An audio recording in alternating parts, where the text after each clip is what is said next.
The House of the Seven Gables by Nathaniel Hawthorne. Chapter 21. The Departure.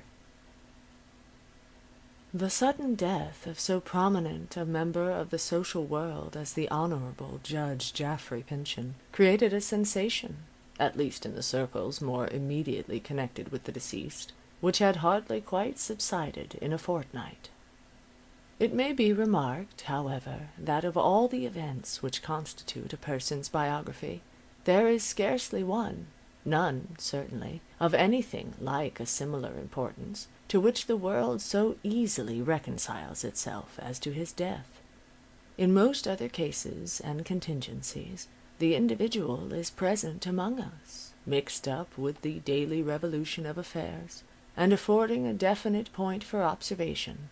At his decease there is only a vacancy, and a momentary eddy, very small as compared with the apparent magnitude of the ingurgitated object, and a bubble or two ascending out of the black depth and bursting at the surface. As regarded Judge Pyncheon, it seemed probable, at first blush, that the mode of his final departure might give him a larger and longer posthumous vogue than ordinarily attends the memory of a distinguished man. But when it came to be understood, on the highest professional authority, that the event was a natural and, except for some unimportant particulars, denoting a slight idiosyncrasy, by no means an unusual form of death, the public, with its customary alacrity, proceeded to forget that he had ever lived. In short, the Honorable Judge was beginning to be a stale subject before half the country newspapers had found time to put their columns in mourning and publish his exceedingly eulogistic obituary.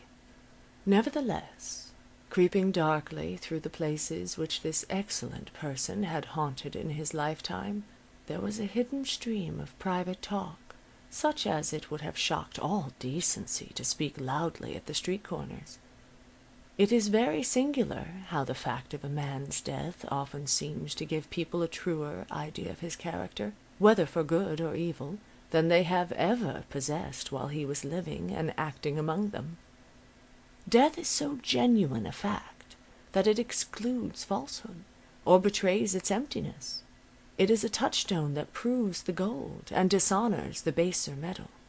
Could the departed, whoever he may be, return in a week after his decease, he would almost invariably find himself at a higher or lower point than he had formerly occupied on the scale of public appreciation. But the talk or scandal to which we now allude had reference to matters of no less old a date than the supposed murder 30 or 40 years ago of the late Judge Pyncheon's uncle.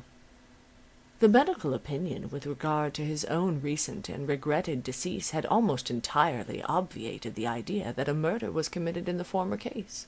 Yet, as the record showed, there were circumstances irrefragably indicating that some person had gained access to old Geoffrey Pyncheon's private apartments, at or near the moment of his death. His desk and private drawers in a room contiguous to his bedchamber had been ransacked. Money and valuable articles were missing. There was a bloody handprint on the old man's linen, and by a powerfully welded chain of deductive evidence, the guilt of the robbery and apparent murder had been fixed on Clifford, then residing with his uncle in the House of the Seven Gables. Whencesoever originating, there now arose a theory that undertook so to account for these circumstances as to exclude the idea of Clifford's agency. Many persons affirmed that the history and elucidation of the facts, long so mysterious, had been obtained by the daguerreotypist from one of those mesmerical seers who nowadays so strangely perplex the aspect of human affairs, and put everybody's natural vision to the blush by the marvels which they see with their eyes shut. According to this version of the story, Judge Pyncheon, exemplary as we have portrayed him in our narrative, was, in his youth, an apparently irreclaimable scapegrace. The brutish, the animal instincts, as is often the case, had been developed earlier than the intellectual qualities, and the force of character for which he was afterwards remarkable. He had shown himself wild, dissipated, addicted to low pleasures, little short of ruffianly in his propensities, and recklessly expensive, with no other resources than the bounty of his uncle. This course of conduct had alienated the old bachelor's affection, once strongly fixed upon him. Now it is averred, but whether on authority available in a court of justice we do not pretend to have investigated, that the young man was tempted by the devil one night to search his uncle's private drawers, to which he had unsuspected means of access. While thus criminally occupied, he was startled by the opening of the chamber door. There stood old Geoffrey Pyncheon in his night-clothes. The surprise of such a discovery, his agitation, alarm, and horror, brought on the crisis of a disorder to which the old bachelor had an hereditary liability. He seemed to choke with blood, and fell upon the floor, striking his temple a heavy blow against the corner of a table. What was to be done? The old man was surely dead. Assistance would come too late. What a misfortune, indeed, should it come too soon, since his reviving consciousness would bring the recollection of the ignominious offense which he had beheld his nephew in the very act of committing. But he never did revive. With the cool hardihood that always pertained to him, the young man continued his search of the drawers, and found a will of recent date in favor of Clifford, which he destroyed, and an older one in his own favor, which he suffered to remain. But before retiring, Geoffrey bethought himself of the evidence, in these ransacked drawers, that someone had visited the chamber with sinister purposes. Suspicion, unless averted, might fix upon the real offender. In the very presence of the dead man, therefore, he laid a scheme that should free himself at the expense of Clifford, his rival, for whose character he had at once a contempt and a repugnance. It is not probable, be it said, that he acted with any set purpose of involving Clifford in a charge of murder. Knowing that his uncle did not die by violence, it may not have occurred to him in the hurry of the crisis that such an inference might be drawn. But when the affair took this darker aspect, Geoffrey's previous steps had already pledged him to those which remained. So craftily had he arranged the circumstances, that at Clifford's trial his cousin hardly found it necessary to swear to anything false, but only to withhold the one decisive explanation, by refraining to state what he had himself done and witnessed. Thus Geoffrey Pyncheon's inward criminality, as regarded Clifford, was indeed black and damnable, while its mere outward show and positive commission was the smallest that could possibly consist with so great a sin.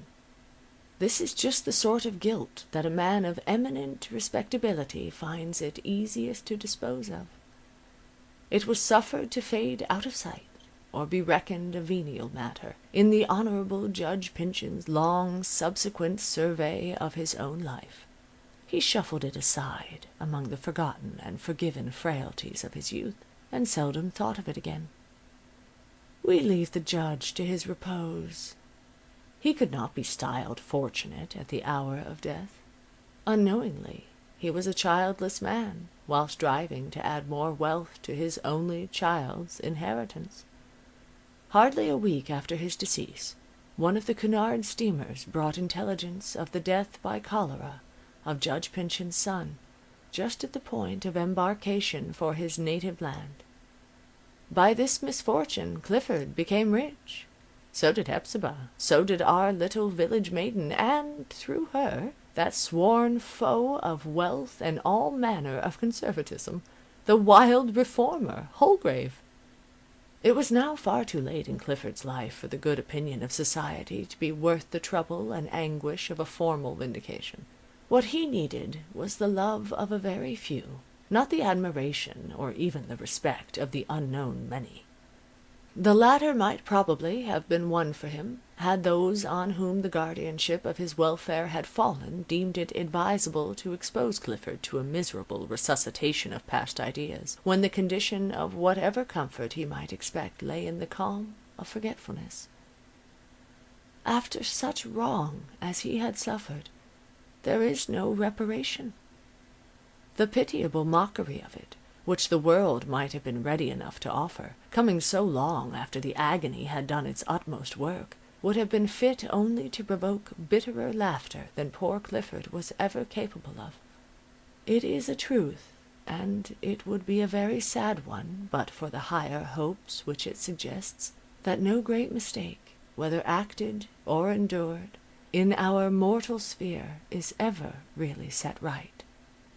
Time, the continual vicissitude of circumstances, and the invariable inopportunity of death, render it impossible. If, after long lapse of years, the right seems to be in our power, we find no niche to set it in. The better remedy is for the sufferer to pass on, and leave what he once thought his irreparable ruin far behind him. The shock of Judge Pyncheon's death had a permanently invigorating and ultimately beneficial effect on Clifford. That strong and ponderous man had been Clifford's nightmare. There was no free breath to be drawn within the sphere of so malevolent an influence. The first effect of freedom, as we have witnessed in Clifford's aimless flight, was a tremulous exhilaration. Subsiding from it, he did not sink into his former intellectual apathy. He never, it is true, attained to nearly the full measure of what might have been his faculties, but he recovered enough of them partially to light up his character, to display some outline of the marvelous grace that was abortive in it, and to make him the object of no less deep, although less melancholy interest than heretofore. He was evidently happy. Could we pause to give another picture of his daily life, with all the appliances now at command to gratify his instinct for the beautiful, the garden scenes that seemed so sweet to him would look mean and trivial in comparison. Very soon after their change of fortune, Clifford, Hepzibah, and little Phoebe, with the approval of the artist, concluded to remove from the dismal old house of the Seven Gables, and take up their abode for the present at the elegant country seat of the late Judge Pyncheon. Chanticleer and his family had already been transported thither, where the two hens had forthwith begun an indefatigable process of egg-laying, with an evident design, as a matter of duty and conscience, to continue their illustrious breed under better auspices than for a century past. On the day set for their departure, the principal personages of our story, including good Uncle Venner, were assembled in the parlor. "The country house is certainly a very fine one, so far as the plan goes," observed Holgrave, as the party were discussing their future arrangements. "But I wonder that the late judge, being so opulent, and with a reasonable prospect of transmitting his wealth to descendants of his own, should not have felt the propriety of embodying so excellent a piece of domestic architecture in stone rather than in wood. Then every generation of the family might have altered the interior to suit its own taste and convenience, while the exterior, through the lapse of years, might have been adding venerableness to its original beauty, and thus giving the impression of permanence which I consider essential to the happiness of any one moment." "Why," cried Phoebe, gazing into the artist's face with infinite amazement, "how wonderfully your ideas are changed! A house of stone, indeed! It is but 2 or 3 weeks ago that you seemed to wish people to live in something as fragile and temporary as a bird's nest." "Ah, Phoebe, I told you how it would be," said the artist, with a half-melancholy laugh. "You find me a conservative already. Little did I think ever to become one. It is especially unpardonable in this dwelling of so much hereditary misfortune, and under the eye of yonder portrait of a model conservative, who in that very character rendered himself so long the evil destiny of his race." "That picture," said Clifford, seeming to shrink from its stern glance. "Whenever I look at it, there is an old dreamy recollection haunting me, but keeping just beyond the grasp of my mind. Wealth, it seems to say, boundless wealth, unimaginable wealth. I could fancy that when I was a child or youth that portrait had spoken and told me a rich secret, or had held forth its hand with the written record of hidden opulence. But those old matters are so dim with me nowadays. What could this dream have been?" "Perhaps I can recall it," answered Holgrave. "See, there are 100 chances to 1 that no person unacquainted with the secret would ever touch this spring." "A secret spring!" cried Clifford. Ah, I remember now. I did discover it one summer afternoon, when I was idling and dreaming about the house long, long ago. But the mystery escapes me." The artist put his finger on the contrivance to which he had referred. In former days the effect would probably have been to cause the picture to start forward, but in so long a period of concealment the machinery had been eaten through with rust, so that at Holgrave's pressure the portrait, frame and all, tumbled suddenly from its position and lay face downward on the floor. A recess in the wall was thus brought to light, in which lay an object so covered with a century's dust that it could not immediately be recognized as a folded sheet of parchment. Holgrave opened it and displayed an ancient deed, signed with the hieroglyphics of several Indian sagamores, and conveying to Colonel Pyncheon and his heirs forever a vast extent of territory at the eastward. "This is the very parchment, the attempt to recover which cost the beautiful Alice Pyncheon her happiness and life," said the artist, alluding to his legend. "It is what the Pyncheons sought in vain while it was valuable, and now that they find the treasure, it has long been worthless." "Poor cousin Geoffrey! This is what deceived him," exclaimed Hepzibah. "When they were young together, Clifford probably made a kind of fairy tale of this discovery. He was always dreaming hither and thither about the house, and lighting up its dark corners with beautiful stories. And poor Geoffrey, who took hold of everything as if it were real, thought my brother had found out his uncle's wealth. He died with this delusion in his mind." "But," said Phoebe, apart to Holgrave, "how came you to know the secret?" "My dearest Phoebe," said Holgrave, "how will it please you to assume the name of Maull? As for the secret, it is the only inheritance that has come down to me from my ancestors. You should have known sooner, only that I was afraid of frightening you away. That in this long drama of wrong and retribution I represent the old wizard, and am probably as much a wizard as ever he was. The son of the executed Matthew Maull, while building this house, took the opportunity to construct that recess and hide away the Indian deed, on which depended the immense land claim of the Pyncheons. Thus they bartered their eastern territory for Maull's garden ground." "And now," said Uncle Venner, "I suppose their whole claim is not worth one man's share in my farm yonder."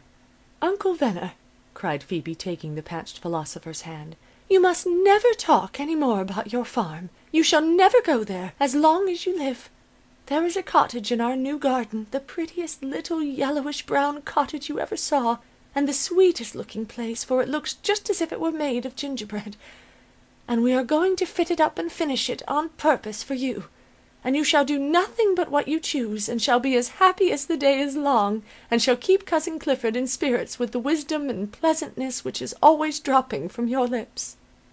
"Ah, my dear child," quoth good Uncle Venner, quite overcome, "if you were to speak to a young man as you do to an old one, his chance of keeping his heart another minute would not be worth one of the buttons on my waistcoat.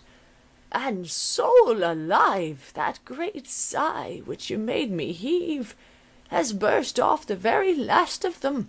But never mind, it was the happiest sigh I ever did heave, and it seems as if I must have drawn in a gulp of heavenly breath to make it with. Well, well, Miss Phoebe, they'll miss me in the gardens hereabouts and round by the back doors, and Pyncheon Street, I'm afraid, will hardly look the same without old Uncle Venner, who remembers it with a mowing field on one side, and the garden of the Seven Gables on the other. But either I must go to your country seat, or you must come to my farm. That's one of two things certain, and I'll leave you to choose which." "Oh, come with us by all means, Uncle Venner," said Clifford, who had a remarkable enjoyment of the old man's mellow, quiet, and simple spirit. "I want you always to be within 5 minutes' saunter of my chair. You are the only philosopher I ever knew of whose wisdom has not a drop of bitter essence at the bottom. Dear me!" cried Uncle Venner, beginning partly to realize what manner of man he was. "And yet folks used to set me down among the simpler ones, in my younger days. But I suppose I am like a Roxbury russet, a great deal the better the longer I can be kept. Yes, and my words of wisdom that you and Phoebe tell me of are like the golden dandelions, which never grow in the hot months, but may be seen glistening among the withered grass and under the dry leaves sometimes as late as December. And you are welcome, friends, to my mess of dandelions, if there were twice as many."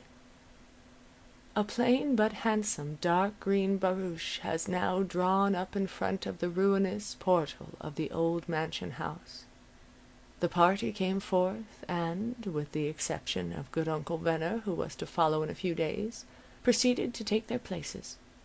They were chatting and laughing very pleasantly together, and, as proves to be often the case, at moments when we ought to palpitate with sensibility, Clifford and Hepzibah bade a final farewell to the abode of their forefathers, with hardly more emotion than if they had made it their arrangement to return thither at tea-time. Several children were drawn to the spot by so unusual a spectacle as the barouche and a pair of grey horses. Recognizing little Ned Higgins among them, Hepzibah put her hand into her pocket and presented the urchin, her earliest and staunchest customer, with silver enough to people the Dom Daniel cavern of his interior with as various a procession of quadrupeds as passed into the ark. Two men were passing just as the barouche drove off. "Well, Dixie," said one of them, "what do you think of this? My wife kept a cent shop 3 months and lost $5 on her outlay. Old maid Pyncheon has been in trade just about as long, and rides off in her carriage with a couple of 100,000, reckoning her share and Clifford's and Phoebe's, and some say twice as much. If you choose to call it luck, it is all very well, but if we are to take it as the will of Providence, why, I can't exactly fathom it." "Pretty good business," quoth the sagacious Dixie. "Pretty good business." Moleswell, all this time, though left in solitude, was throwing up a succession of kaleidoscopic pictures, in which a gifted eye might have seen foreshadowed the coming fortunes of Hepzibah and Clifford, and the descendant of the legendary wizard and the village maiden, over whom he had thrown love's web of sorcery. The Pyncheon elm, moreover, with what foliage the September gale had spared to it, whispered unintelligible prophecies. And wise Uncle Venner, passing slowly from the ruinous porch, seemed to hear a strain of music, and fancied that sweet Alice Pyncheon, after witnessing these deeds, this bygone woe and this present happiness, of her kindred mortals, had given one farewell touch of a spirit's joy upon her harpsichord, as she floated heavenward from the house of the Seven Gables. End of chapter 21. End of The House of the Seven Gables by Nathaniel Hawthorne.